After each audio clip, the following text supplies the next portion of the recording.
الحمد لله رب العالمين والصلاة والسلام على رسوله الكريم أما بعد فأعوذ بالله من الشيطان الرجيم بسم الله الرحمن الرحيم لو كان فيهما آلهة إلا الله لفسدتا صدق اللہ العظیم۔ واجب الاحترام سامعین، السلام علیکم ورحمۃ اللہ وبرکاتہ۔ آیت کریمہ جو میں نے تلاوت کرنے کی سعادت حاصل کی ہے، اس کا ترجمہ یوں ہے: اگر ہوتے زمین و آسمان میں کوئی اور خدا سوائے اللہ تعالیٰ کے تو یہ دونوں برباد ہو جاتے۔ اللہ کا قول سچا ہے جو بڑی ہی عظمت والا ہے۔ عزیزان گرامی قدر، اس آیت کا مفہوم بھی یہی ہے کہ غیر اللہ کا وجود نہیں ہے، غیر اللہ کی نفی ہے۔ اسی حوالے سے ان آیات کی روشنی میں اس شعر کی تشریح بھی چل رہی تھی جو حضرت پی نصیر الدین شاہ صاحب رحمۃ اللہ علیہ کہ والد گرامی حضرت معین الدین چشتی گولڑوی مشتاق کا شعر ہے۔ وہ یوں ہے: دو عالم میں کوئی نہیں غیر اس کا، وہ خود ہی ہوا ہر جگہ جلوہ فرما، مگر باوجود اس کے کہنا یہی ہے، وہ جن و بشر ہے نہ حور و پری ہے۔ تو اس حوالے سے عزیزان گرامی قدر ہمارے گفتگو چل رہی تھی کہ اللہ کے علاوہ کوئی معبود نہیں۔ اللہ تعالیٰ کے سارے غیر ہونے کے باوجود ہر ایک کے درجات اور ادب ہے، اور یہ ساری اس کی مخلوق ہے۔ اس کی مخلوق کے ساتھ نفرت کرنا اس قدر کہ اللہ تعالیٰ کے انہیں دشمن جانا جائے، اچھی بات نہیں ہے۔ اللہ تعالیٰ کا وجود اس ساری کائنات میں اپنی صفات کے ساتھ ظہور پذیر ہے۔ ایک منطقی بات ہے، منطق میں بات ہے یہ کہ ایک ہوتا ہے محال عادی، ایک ہوتا ہے محال عقلی۔ محال عادی کیا ہے؟ درخت چل نہیں سکتا، پہاڑ جامد و ساکت ہیں، ہل نہیں سکتے، زلزلوں میں ہلاتا ہے نا پھر۔ جو چیز سٹیٹک ہے وہ سٹیٹک ہی ہے، اور جس چیز کو استعداد بخشی ہے وہ چلتی پھرتی ہے، گفتگو کرتی ہے، جو اس کو صفات بخشی ہے۔ یہ عادت ہے، جیسے انسان کی عادات ہیں۔ دیکھیے بول رہا ہوں میں، بولنا عادت ہے، گونگا بھی پیدا کر دیتا ہے، بہرا بھی پیدا کر دیتا ہے۔ انسان سنتا ہے، وہ چاہتا ہے جو وہی ہوتا ہے۔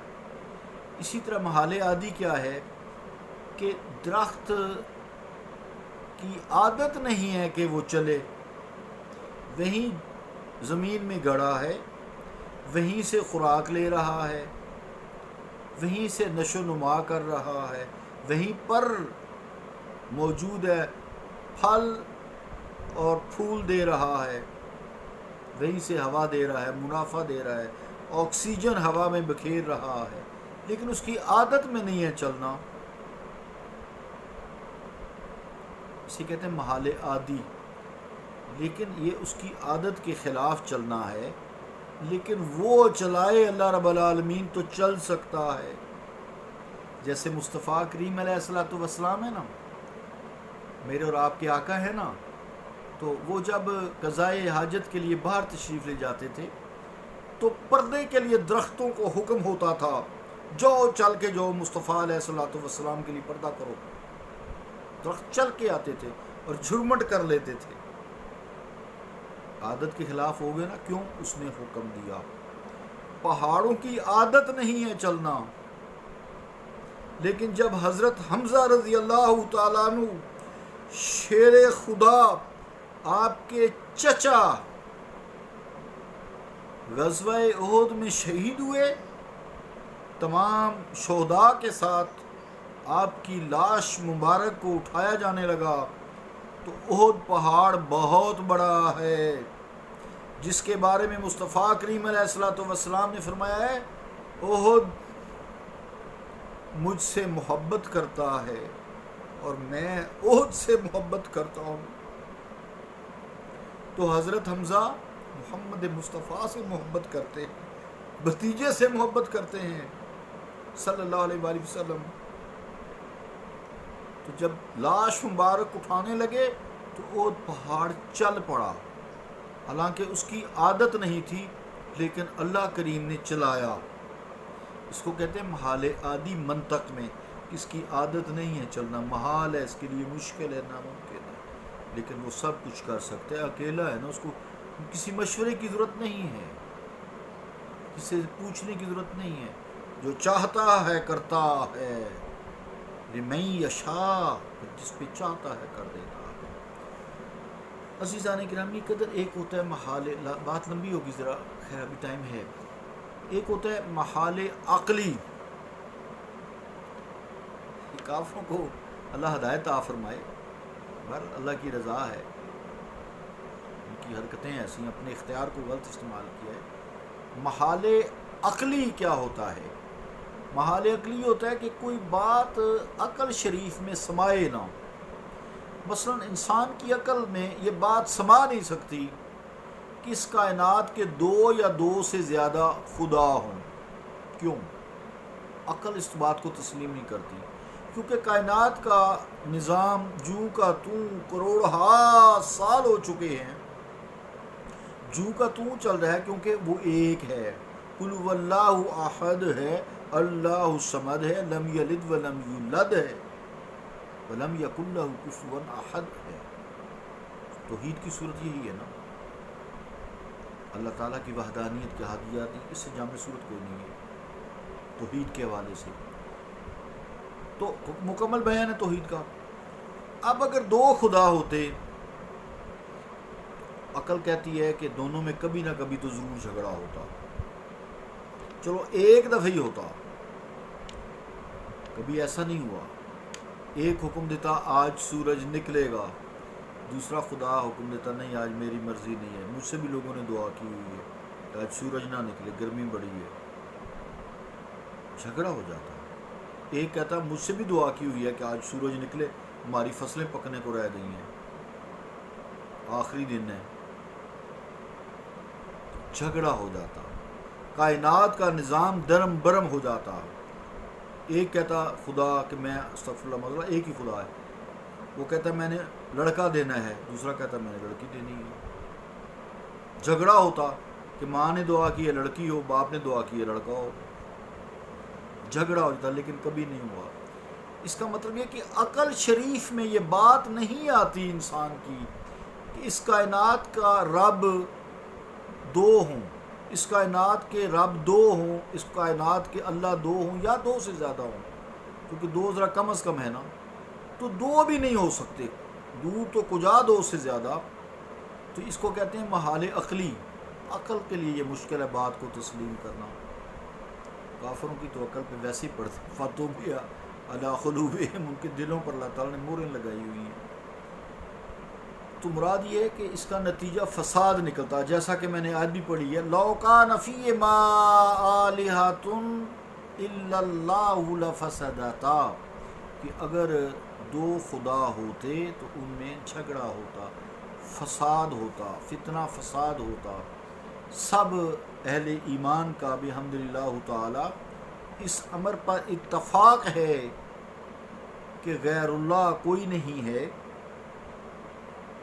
جو خدائی کا دعویٰ کرتا ہو، جو کرتا ہے وہ یقیناً کافر ہے۔ مومن ایمان والوں کی بات کی ہے کہ اللہ تعالیٰ کے علاوہ کوئی خدا نہیں، کوئی معبود نہیں، یہ بات برحق ہے، مسلمہ ہے، کائنات میں کوئی اس کا غیر نہیں، گویا اللہ تعالیٰ کا ایسا غیر جو اللہ تعالیٰ کی طرح ہو بہو ہو، اس کی ذات و صفات میں برابر کا متصرف ہو، اور شریک ہو، کائنات میں ہے ہی کوئی نہیں۔ اس حقیقت کو جو قرآن مجید نے بیان کیا، جو میں نے آیت پڑھی ہے، لَوْ كَانَ فِيهِمَا إِلَٰهَةٌ إِلَّا اللَّهُ لَفَسَدَتَا، کہ اگر زمین و آسمان میں کوئی، فیہما سے مراد زمین و آسمان ہے، زمین و آسمان میں کوئی دو خدا ہوتے، ایک خدا کے علاوہ کوئی ہوتے تو یہ دونوں برباد ہو جاتے، فساد ہو جاتا۔ یہ اللہ تعالیٰ کی توحید اور وحدانیت کی ایک ناقابل تردید دلیل ہے۔ اب وہ جو مسلمانوں پر شرک کے فتوے، غیر اللہ کے فتوے داغتے ہیں اور اللہ کے برابر خاص طور سے بتوں کو ٹھہراتے ہیں، اور بت تو ہیں ہی، جو ہے مشرکین کی بات کرتے ہیں، لیکن میں بات کر رہا ہوں وہ جو نیک لوگ ہیں، متقی لوگ ہیں، شیخ ہیں، عالم ہیں، شیخ القرآن ہیں، شیخ الحدیث ہیں، اللہ تعالیٰ کے قریب ہیں، اللہ کے دوست ہیں، انبیاء ہیں، صدیقین ہیں، شہداء ہیں، صالحین ہیں، متقی ہیں، نیک بزرگ لوگ ہیں، استاد اعلیٰ ہیں، اور وہ زندہ ہوں یا مر جائیں تو لوگ مسلمانوں کے، تم ان کے پاس جاتے ہو، شرک کرتے ہو، وہ غیر اللہ ہیں۔ انہیں ان آیات میں غور کرنا چاہیے۔ وقت کافی ہوا میرا حال، کافی ہو گیا ہے، وقت کافی ہوا۔ اللہ تعالیٰ سے دعا ہے کہ اللہ تعالیٰ ہمیں لفظ شرک کا بے دریغ استعمال کرنے کی خام خواہ توفیق نہ دے، مسلمانوں پر خاص طور سے۔